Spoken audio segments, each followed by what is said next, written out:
Hi everyone, welcome to today's class on wagering agreement. Introduction. In the law of contracts, not all agreements are enforceable by law. The Indian Contract Act 1872 under section 2 clause G provides that an agreement not enforceable by law is void. These are the several types of void agreements, such as agreements made by person incompetent to contract, agreements made under a mistake of fact, agreements with unlawful consideration or object, agreements in restraint of trade or marriage, and the last one, wagering agreements. This is the one which we are covering today. Now, what do you mean by wagering agreements? A wagering agreement is a specific kind of void agreement where the performance or payment depends on the occurrence or non-occurrence of an uncertain event. Although such an agreement may appear like a contract, the law refuses to recognize it as valid because it is essentially speculative and does not serve any legitimate purpose of commerce or business. Thus, wagering agreements fall under the category of void but not illegal, except in some states like Maharashtra or Gujarat where they are illegal by statute. Meaning of wagering agreement. The term wager literally means a bet. A wagering agreement is one in which two parties agree that upon the happening or non-happening of an uncertain future event, one shall pay the other a certain sum of money or money's worth. Definition. According to Sir William Anson, a wagering contract is one by which two persons professing to hold opposite views touching the issue of a future uncertain event agree that one shall pay to other a sum of money or other stake upon the determination of that event.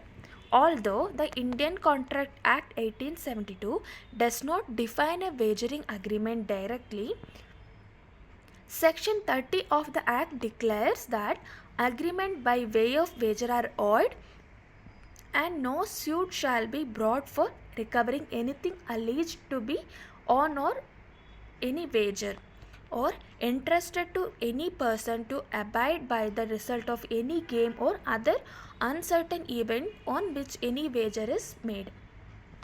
This part might appear little lengthy. I'll explain it in simple words. Now the definition covered it all, but what are the essential elements of a wagering agreement? There are 5 essential elements. First one, uncertain event. Second, reciprocal or chances of gain or loss. No interest in the event. Promise to pay money or money's worth. No control over the event. First one, uncertain event. This means the agreement must depend on the occurrence or non-occurrence of an uncertain event in the future. For example, A and B agree that if it rains tomorrow, A will pay rupees 500 to B. If not, B will pay rupees 500 to A. Next one, reciprocal chances of gain or loss. This means each party must stand to win or lose depending on the event. The gain of one is the loss of other. Here you can clearly understand it is a either win or loss situation. Third one, no interest in the event. This means neither party should have any interest in the happening or non-happening of the event other than the stake they will win or lose. If one has an actual interest like in insurance, it ceases to be a wager. This means their interest must completely on the money which they are betting upon or things equivalent to money. Next one, promise to pay money or money's worth. The agreement must related to payment of money or something of monetary value, not anything else. No control over the event. Neither party should have control over the happening of event. If one can influence the outcome, it becomes a fraudulent or speculative contract, not a wager.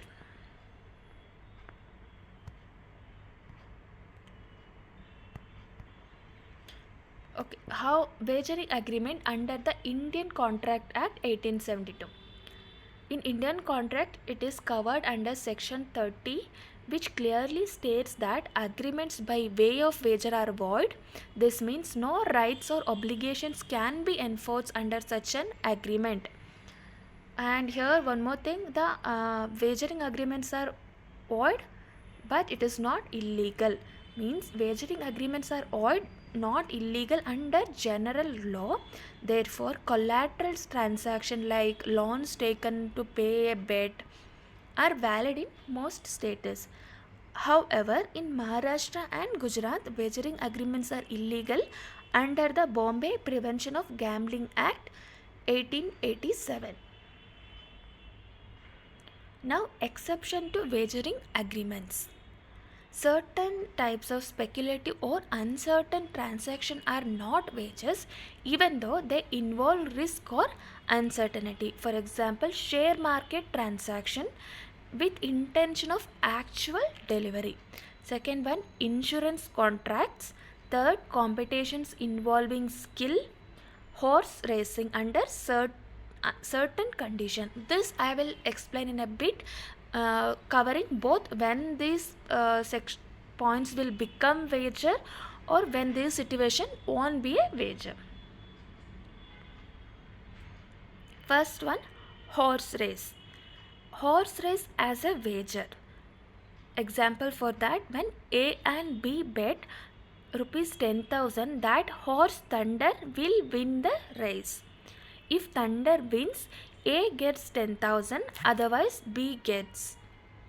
This is a wager because it depends entirely on the uncertain event, that means the race outcome. When the horse race not a wager, this is the second situation.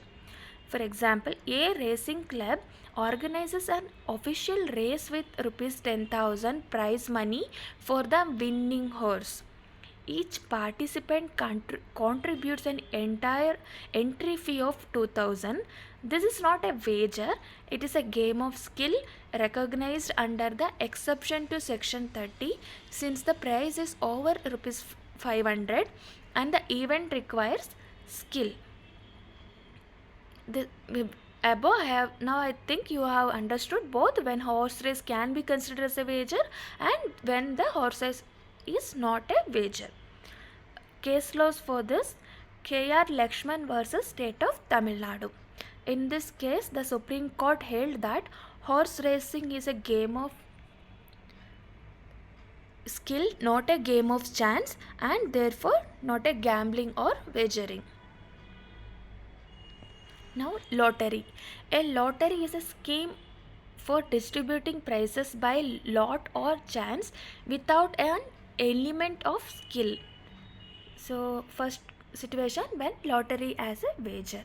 Example, consider an example. A organizes a private lottery in which people buy tickets for rupees 100 and the winner is chosen by random draw. This is a pure chance, hence a wager.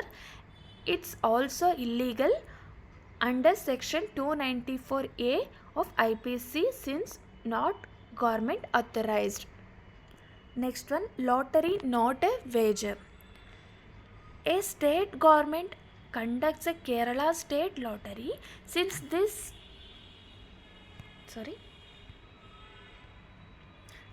is authorized under the Lotteries Regulation Act 1998. It is not a wager and illegal. Case law, State of Bombay versus RMD Chambagwala. The Supreme Court held that lottery is purely a game of chance, hence a wagering contract. However, competition involving skills are not wagers. This the section which I mentioned earlier, section 294A of IPC. It is regarding the lotteries. The text explains it in this way: whoever keeps any office or place for the purpose of drawing any lottery not authorized by the government or publishes any proposal to draw such a lottery shall be punished with imprisonment up to 6 months or fine or both. Meaning, only government authorized lotteries are legal. Organizing or promoting private lotteries is a criminal offense. For example, a private company runs an online lucky draw offering cash prizes without state authorization, violates section 294A of IPC, hence it becomes a wager. Case law, State of Bombay versus RMD Cham Bagwala. As I said, the court held that lotteries are gambling and can be regulated or prohibited under law. The last one, crossword skill and skill competitions.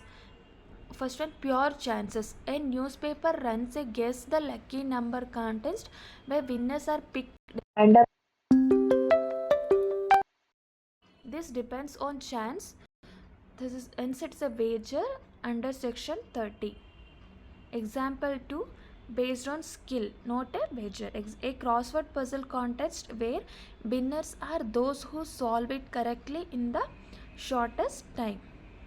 This depends on the knowledge and skill, not a chance, hence it is not a wager. Case law, RMD Charm Bagwala versus Union of India. The court distinguished between games of chance, hence it is wagering, hence void, games of skill, valid enforceable contracts.